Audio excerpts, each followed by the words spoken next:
The plane that disappeared from the sky in 2014 still has no trace, no distress signal, and no visible wreckage. It's as if it never existed. This is the strangest mystery in aviation history, and more than 26 countries are searching for it, but have found no trace of the plane or the 239 people on board. Malaysia Airlines flight MH370.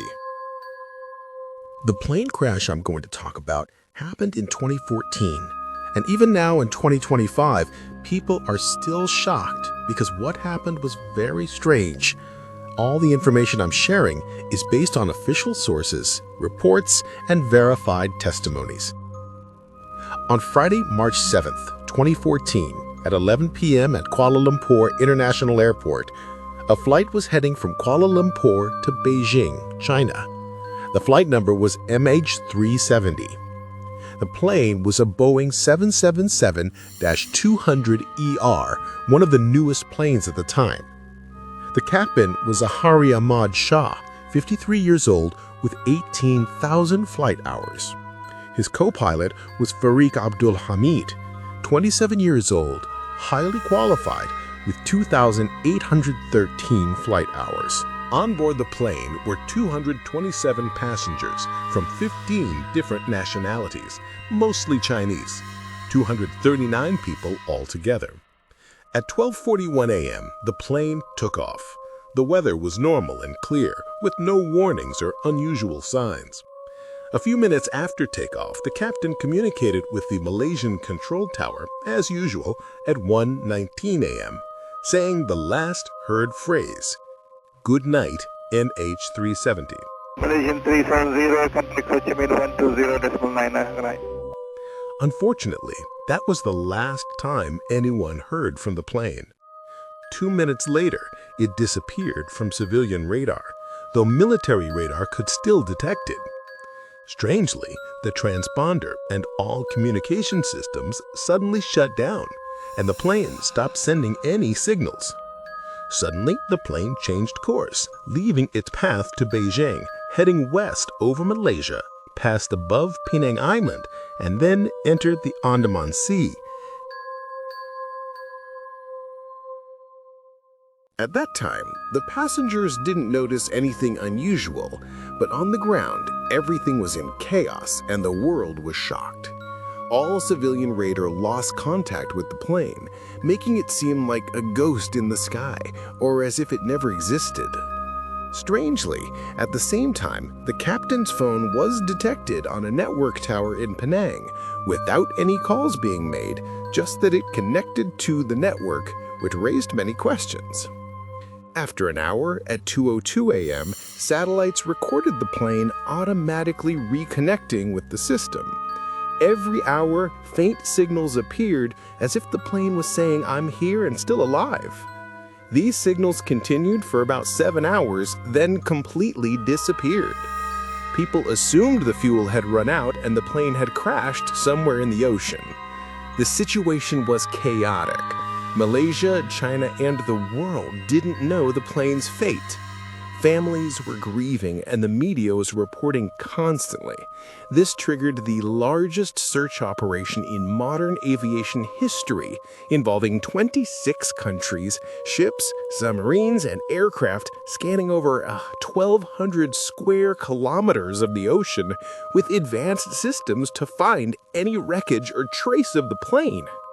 Imagine that 60 ships and 50 planes scanned over 450,000 square kilometers of ocean and found nothing, not the black box, not the main wreckage. It was as if the plane had been swallowed by the sea. After a year and 4 months, the first piece appeared, a part of the wing called a flaperon, found by a fisherman by chance on the shore of Reunion Island in the Indian Ocean. After this piece, more parts of the plane started to appear in different places, like Mozambique, Madagascar, South Africa, and Tanzania, and it was confirmed that they were from flight MH370. This confirmed that the plane crashed in the Indian Ocean, but the exact location remained unknown. all attention turned to Captain Zahari Hamad Shah. Many people started asking, did he commit suicide? Was the plane hijacked? All these were just questions, and no one knows the truth yet. Investigations discovered a flight simulator at the captain's house with recorded routes toward the Indian Ocean. But experts said this was just for training and does not prove anything about the accident. All official reports confirmed that the captain was healthy, with no psychological issues, stress, financial, or health problems. All necessary procedures were followed before takeoff, and nothing unusual was noted. After the search failed, many theories emerged. One theory suggested the plane might have been hijacked and hidden in a military base. Another suggested the captain committed suicide and deliberately crashed the plane. Another theory proposed a fire in the cockpit caused the crew to lose consciousness, preventing them from sending a distress signal, with the plane continuing on autopilot until it ran out of fuel and crashed. Another theory suggested it might have been shot down by a military base. However, none of these theories have any proof to confirm or deny them. In 2018, Malaysia released a final report stating that the true cause is unknown. There was no evidence of hijacking, terrorism, or a clear mechanical failure. The most likely scenario is that the crew lost consciousness and could not control the plane. Families were devastated, mourning their loved ones and children, with no one knowing exactly what happened or what their fate was. The Malaysian government signed a contract with Ocean Infinity under the agreement no found, no fee, meaning they wouldn't get paid if nothing was found, with a maximum of $70 million if they located the wreckage, and a search period limited to 90 days. The company used advanced technology, including submarines capable of reaching 6,000 meters deep. But after 90 days, no trace was found.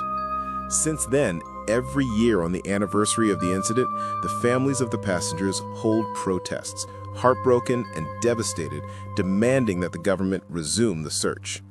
Everyone wants answers to know whether the passengers died or if there is still hope. The long wait from 2014 until now has been a huge agony for them.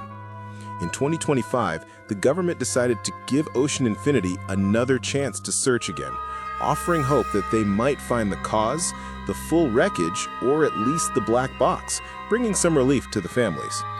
And that's all the details about Malaysia Airlines Flight MH370. Tell me what you think about it, or share your perspective. What do you think could have caused something like this to happen?